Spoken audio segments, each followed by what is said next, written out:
Assalamualaikum warahmatullahi wabarakatuh.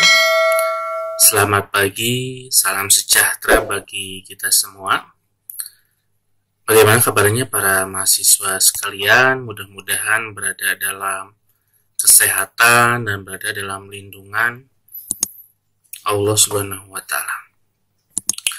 Pada kesempatan kali ini kita akan belajar pedagogik.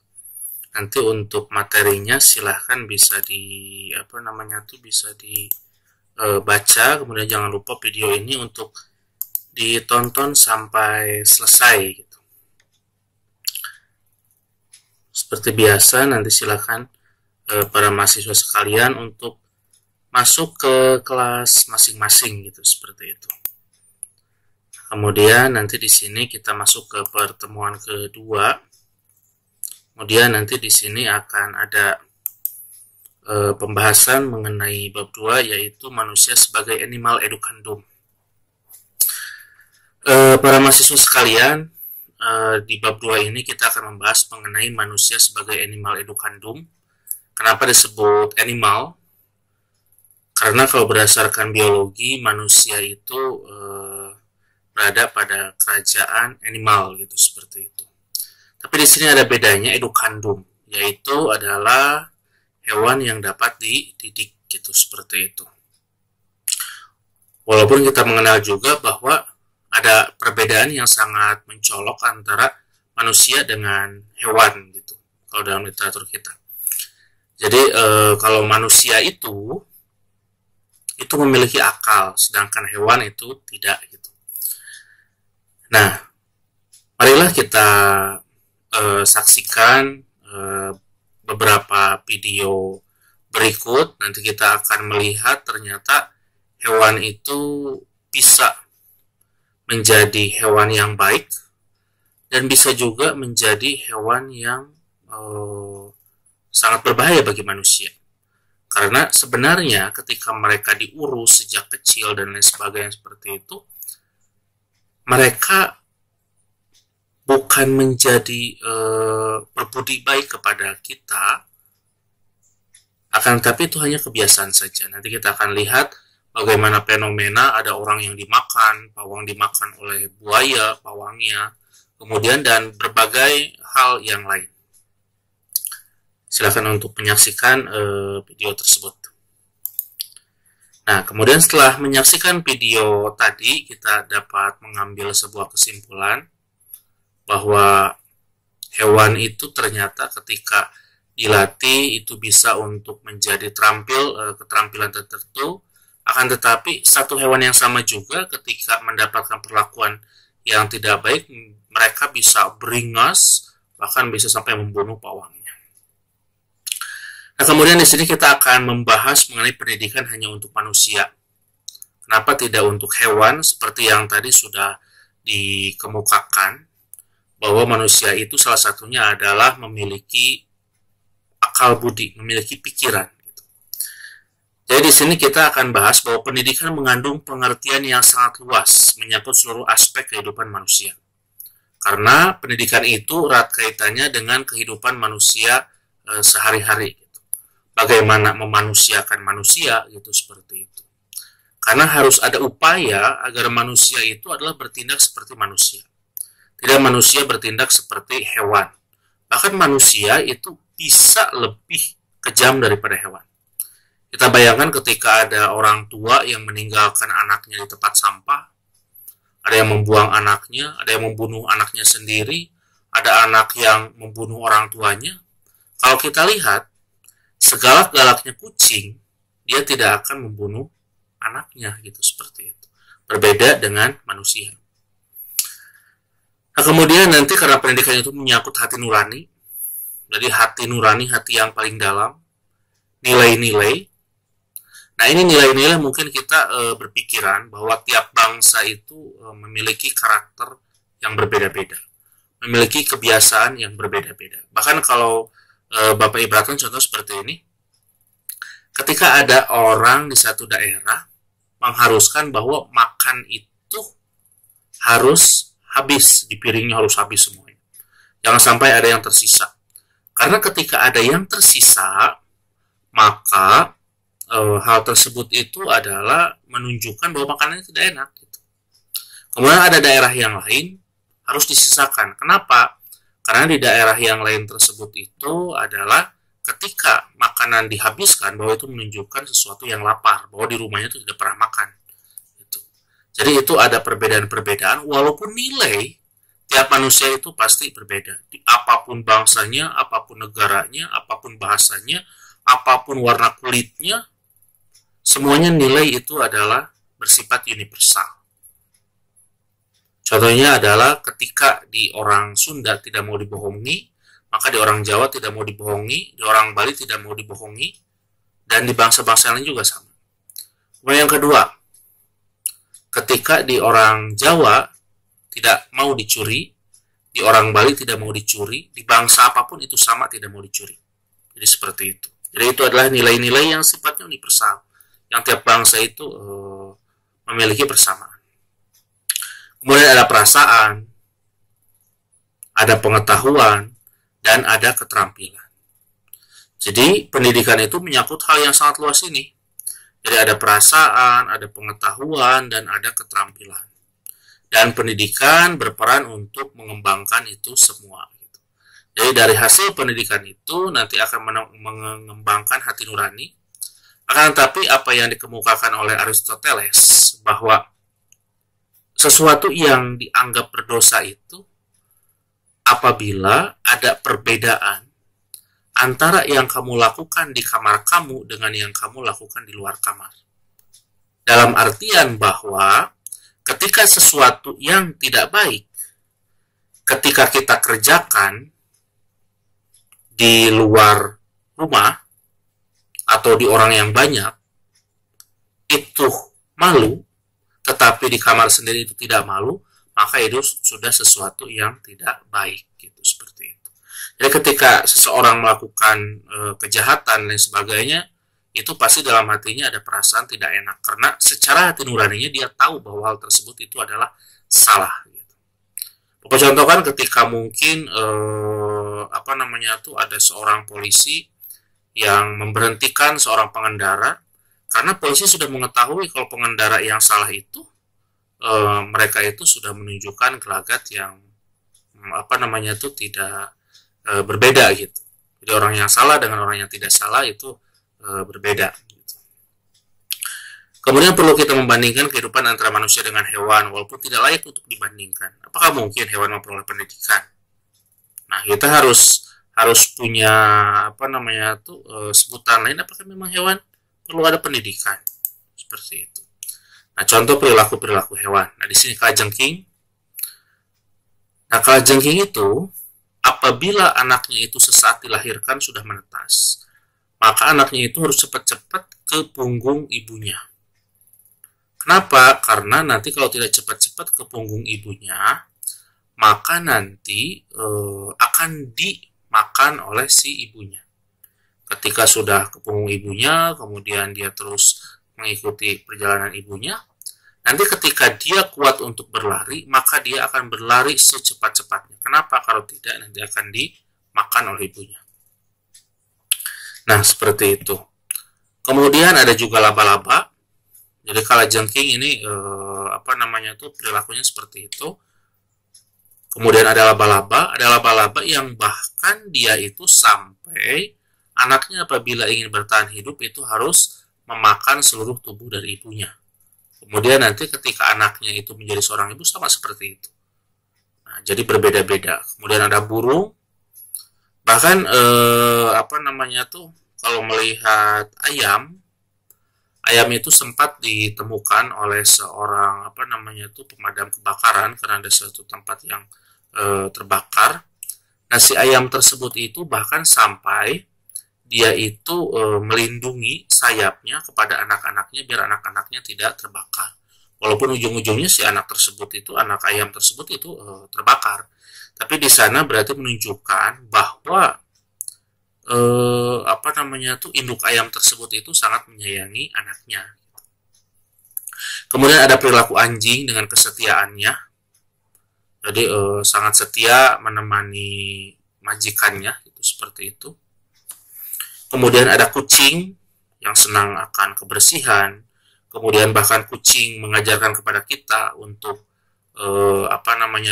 membuang kotoran pada tempatnya gitu, seperti itu. Walaupun memang hal tersebut itu adalah sebuah kebiasaan dari hewan-hewan tersebut, jadi bukan dari hasil pendidikan gitu, seperti itu. Karena kita nanti akan mengenal ada hewan, contohnya lumba-lumba yang bisa berhitung. Nah, ketika kita ganti angkanya dan sebelumnya dia itu tidak pernah dilatih untuk menguasai hal tersebut, maka dia tidak akan bisa. Kemudian kita lanjut manusia dan hewan. Nah, tadi manusia dengan hewan, dari pengalaman yang pernah dialami manusia, ada harimau sirkus yang buas, ada gajah sirkus yang membanting pawangnya. Jelaslah bahwa perilaku hewan tersebut hanya karena instingnya saja. Jadi insting untuk makan, insting untuk mempertahankan diri, insting untuk berkembang biak, gitu, seperti itu. Apabila tidak ada insting untuk berkembang biak, maka mungkin hewan-hewan tersebut akan punah. Apabila tidak ada insting untuk makan, mungkin hewan tersebut akan mati. Jadi hanya insting saja. Gajah dan harimau tidak dapat membedakan perbuatan yang baik dan buruk.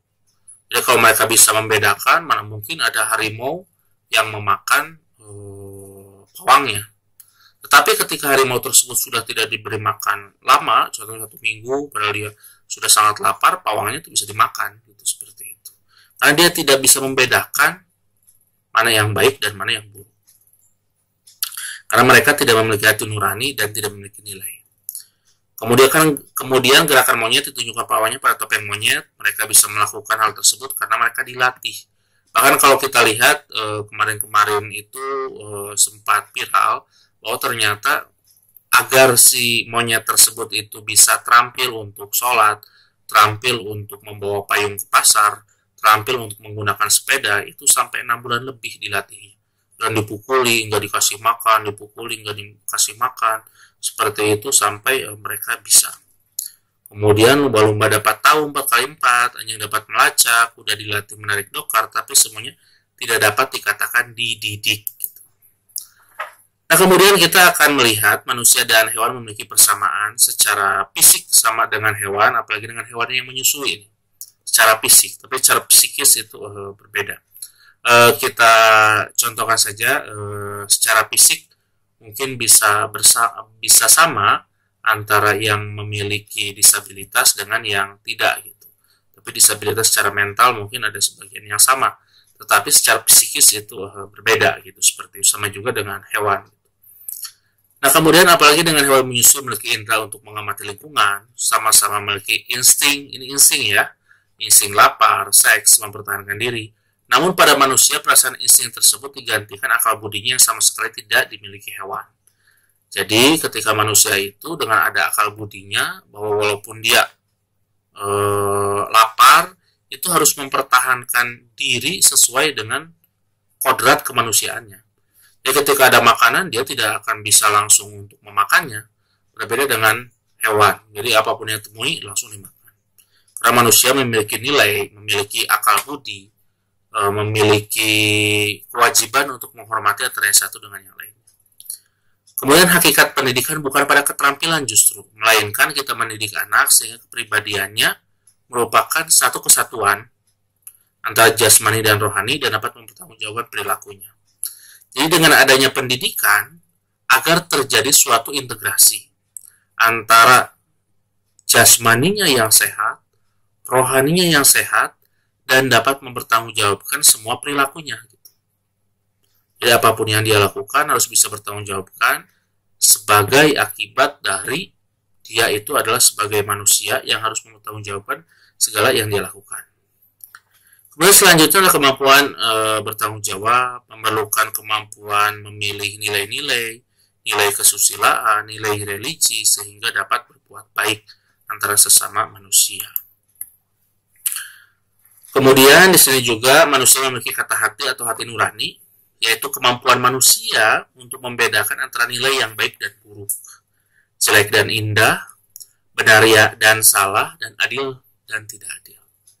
Jadi ketika seseorang hakim, bahkan ketika dia menempatkan sesuatu tidak pada tempatnya atau tidak adil, dan itu adalah tidak ada konspirasi, dan hal tersebut itu murni dari dirinya sendiri, pasti itu di dalam hatinya itu akan beralih ke hal-hal yang membuat adil. Kecuali ada konspirasi bahwa dia ada sogokan dan sebagainya, tapi tetap di hatinya dia itu melihat mana yang benar, mana yang seharusnya dibela, seperti itu. Karena manusia memiliki hati nurani yang bisa membedakan sesuatu yang baik dan sesuatu yang buruk. Bahkan kita harus mempertimbangkan untuk melakukan suatu hal, apakah ini nanti akan berakibat buruk atau memang ini tidak ada akibat yang signifikan. Kemudian coba kita renungkan bagaimana negara kita banyak koruptor, kemaksiatan, kekerasan, pelecehan seksual, dan yang lainnya. Pendidikan pada dasarnya untuk mengubah perilaku. Nah, ada sebuah fenomena. Pendidikan itu berbanding lurus enggak dengan perilaku. Jadi kalau berbanding lurus, berarti makin tinggi pendidikan, harusnya perilakunya makin bagus. Lulusan SD biasa, lulusan SMP mungkin perilakunya lebih bagus. Lulusan SMA perilakunya lebih bagus lagi karena terus-terusan dididik. Kemudian lulusan S1 itu perilakunya harus sangat bagus.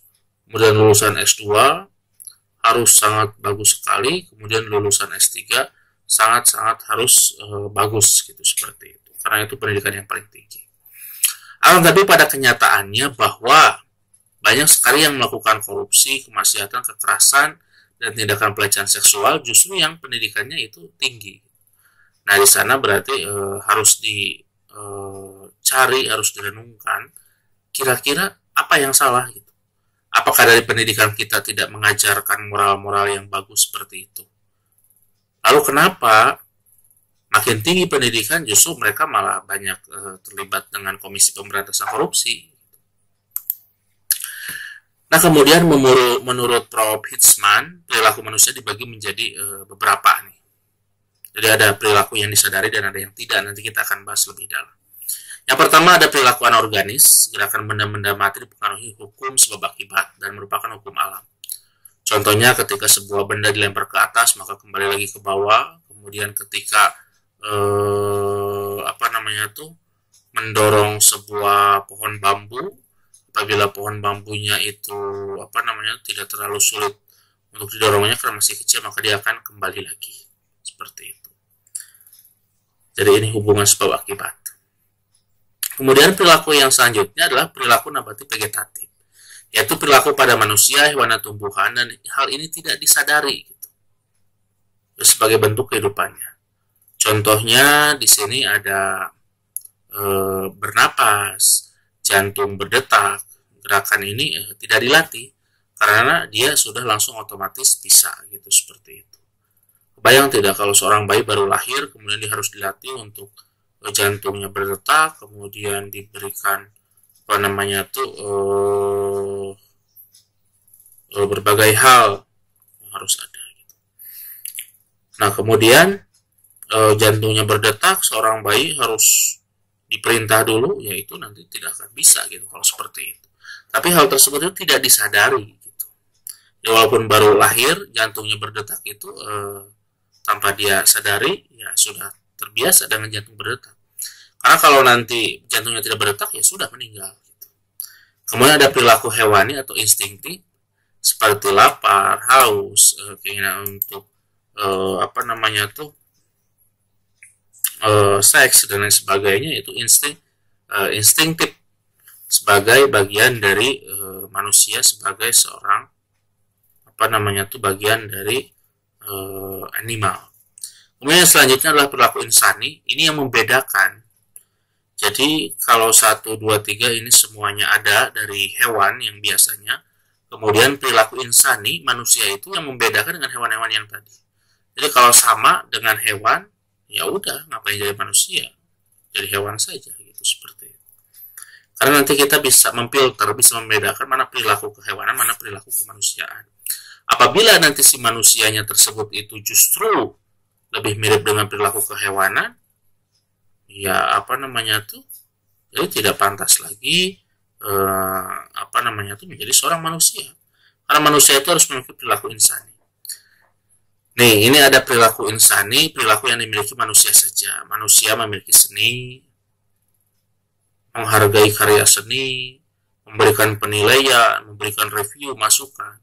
Berbeda dengan hewan, pada umumnya gak akan mungkin bisa seperti itu.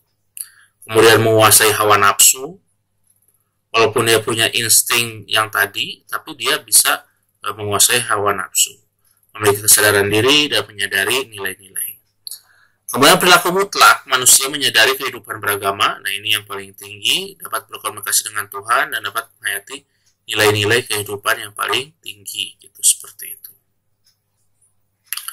Kemudian selanjutnya kesimpulannya, dari berbagai hal yang dibahas oleh tadi, bahwa hanya manusia yang dapat dididik. Hewan tidak dapat dididik dan tidak mungkin menerima pendidikan, sehingga tidak mungkin dapat dilibatkan dalam proses pendidikan.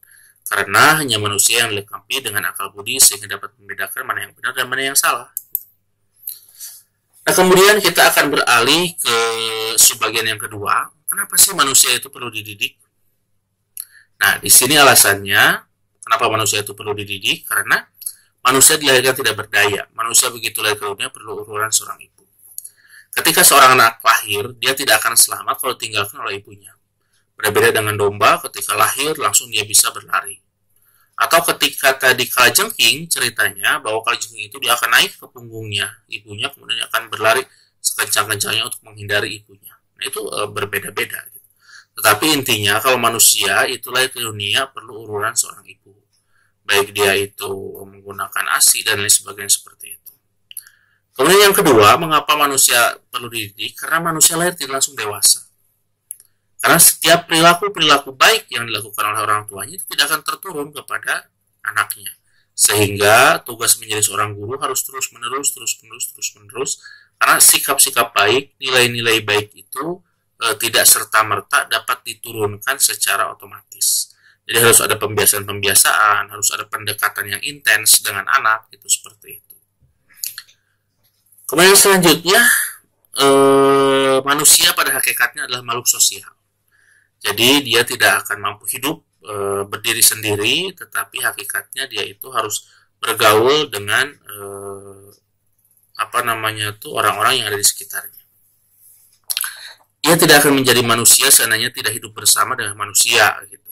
Jadi ingat Tarzan, manusia serigala, lain halnya dengan hewan, gitu, seperti itu. Kemudian kucing yang dibesarkan lingkungan anjing pasti akan memiliki perilaku kucing,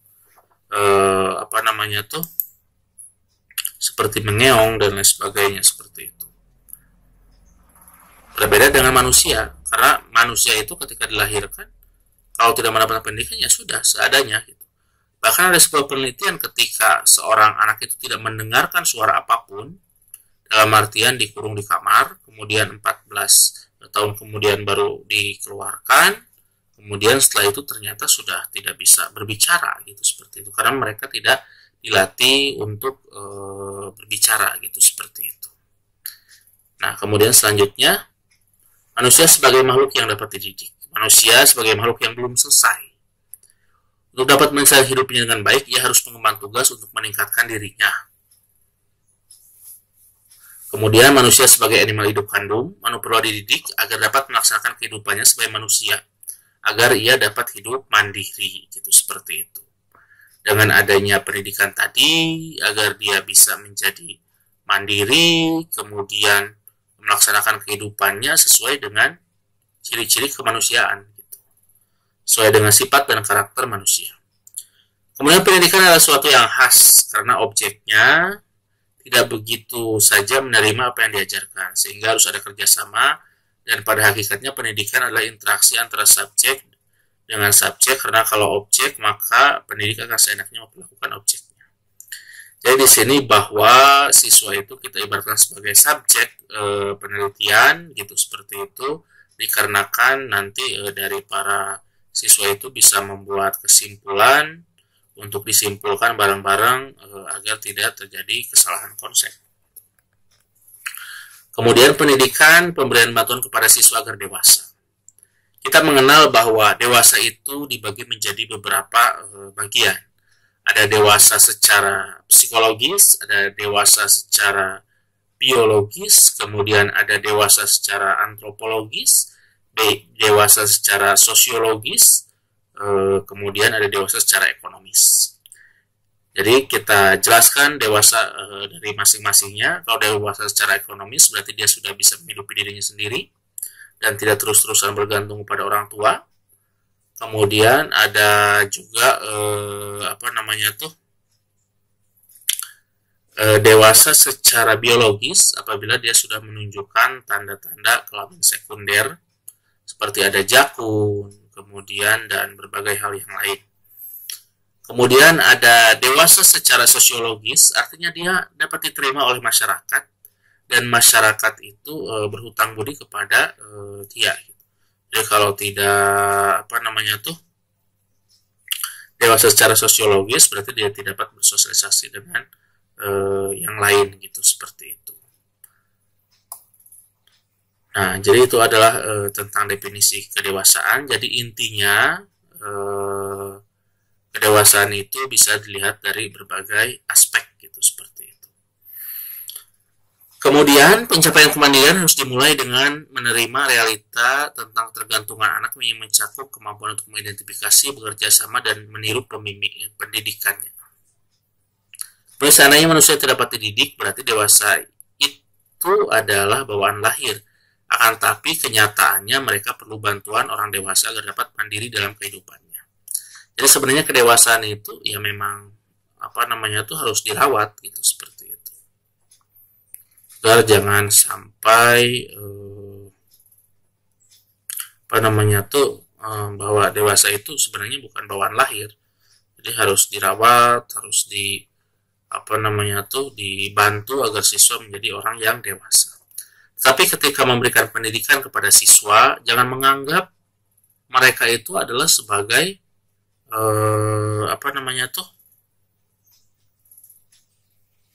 bahwa dewasa itu bukan bawaan lahir, jadi perlu bantuan orang dewasa agar mandiri dalam kehidupannya.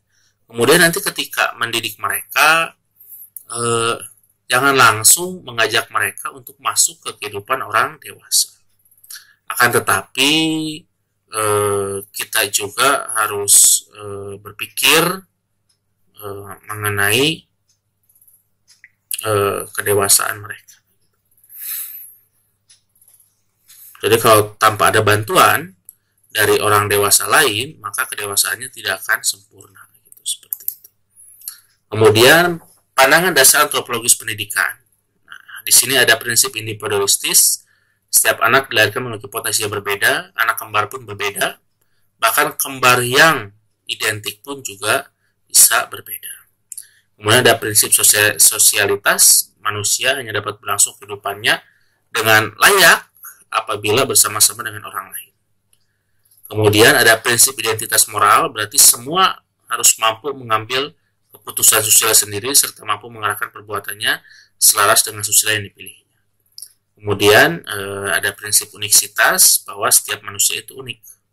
Jadi nanti ketika ngajar di sekolah, itu harus diperhatikan bahwa ternyata setiap anak itu berbeda-beda gitu. Ada yang anak rajin, ada yang anak satu kali disebutkan langsung hafal, ada yang sudah 5 kali pun nggak hafal-hafal, jadi unik seperti itu. Jadi cara pendekatannya mungkin antara yang satu dengan yang lainnya itu berbeda. Kemudian anak manusia lahir dalam kondisi perlu bantuan, yang tadi manusia lahir tidak berdaya. Kemudian manusia memiliki kelebihan tetapinya memiliki tangan untuk menggenggam, berbeda dengan hewan sehingga mudah digunakan untuk memegang alat dan lainnya. Kemudian dalam keadaan lahir manusia dikatakan dalam keadaan hewan, bahkan jauh di bawahnya. Manusia lahir belum memiliki kemahiran dan sudah terlanjur dilahirkan atau belum saatnya. Seperti itu. Kemudian manusia belum dapat menolong dirinya sendiri. Manusia yang baru dilahirkan perlu bantuan untuk memasukkan hidupnya. Pemutusan tali ari-ari ketika dilahirkan tidak memutuskan hubungannya dengan ibu, bahkan sampai ajal menjemputnya. Karena kehidupan setelah dewasa tidak seperti hewan yang hanya mengandalkan instingnya, tetapi lebih berat dan penuh tantangan. Karena kebutuhan manusia tidak hanya biologis saja, tetapi psikologis, normatif, sosial, dan sadar akan kewajiban. Ia tidak dapat meraihnya sendiri, apalagi masa setelahnya dilahirkan adalah masa yang sangat kritis.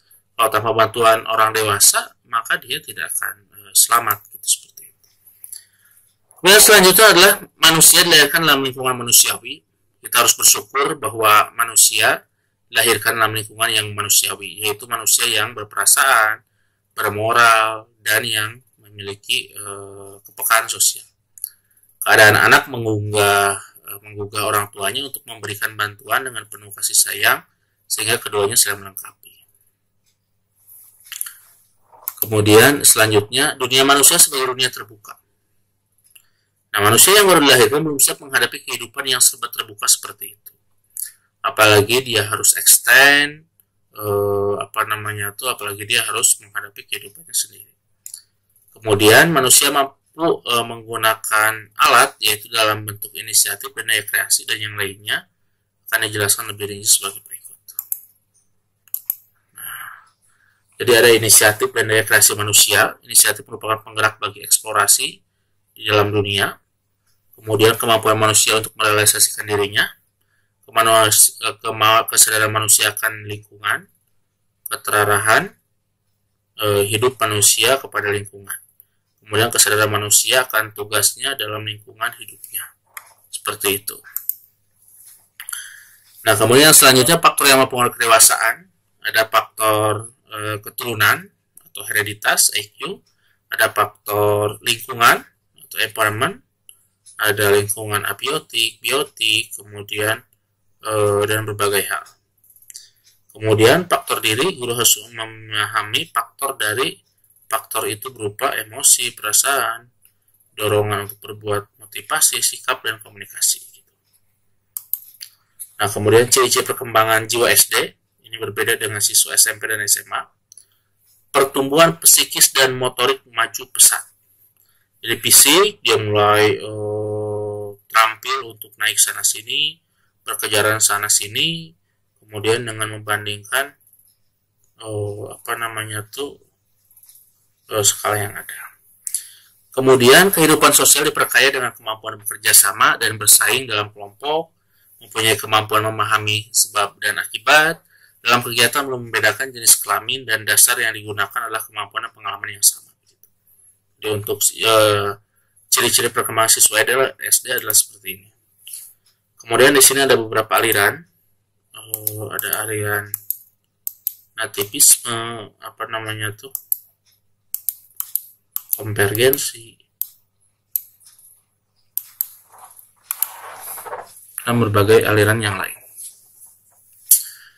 Nah, ini aliran nativisme bahwa segala kejadian dunia merupakan manifestasi benih yang ada sejak semula. Anak baru lahir membawa bakat, kesanggupan, dan sifat-sifat tertentu.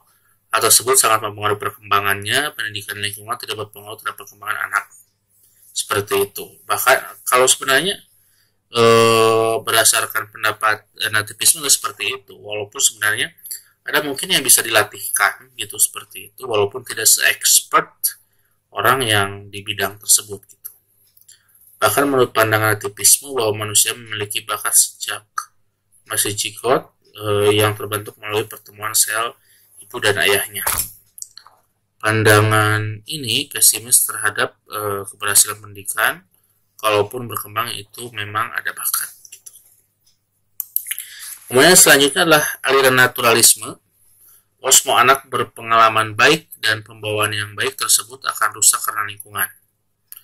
Kemudian pandangan ini disebut juga sebagai negativisme bahwa pendidikan akan merusak anak. Anak lebih baik berkembang sesuai dengan alam dan tidak ada campur tangan dari orang lain. Manusia harus dijauhkan dari hal-hal yang tidak baik dan harus diselaraskan dengan alarm sehingga sifat-sifat tidak baik tidak terpengaruh terhadap anak.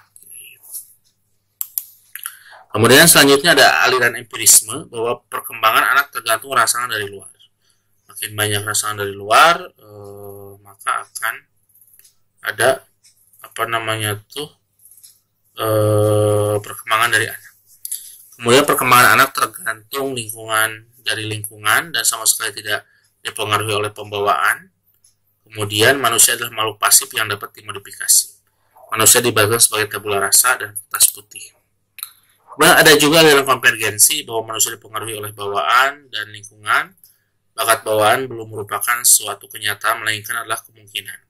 Dalam pendidikan, kedua momen dasar dapat diperhatikan. Nah, itu untuk bab 2. Silakan untuk mengeksplor, kemudian untuk menjawab pertanyaan yang ada. Silakan untuk berdiskusi. Intinya adalah setelah mempelajari bab 2 ini, Anda dapat secara yakin dan pasti bahwa hanya manusia yang dapat dididik. Jadi, judul babnya adalah manusia sebagai animal educandum. Kita akan masuk lagi. Nanti di sini akan ada video yang sekarang dibuat. Kemudian nanti di sini refleksi. Silakan untuk lakukan di sini diskusi. Nah, ini diskusi di sini. Nah, kemudian nanti bisa diberi penilaian oleh dosen. Jangan lupa untuk mengisi daftar hadir. Silakan lakukan perkuliahan dengan tertib dan lakukan pemutaran film nanti yang akan ada di YouTube di sini sampai beres. Karena dari kami bisa kelihatan siapa yang sudah mengakses dan berapa lama dia melakukan pengaksesan. Mungkin itu saja untuk pertemuan kedua. Terima kasih atas perhatian dari para mahasiswa sekalian. Mohon maaf apabila ada kata-kata yang salah.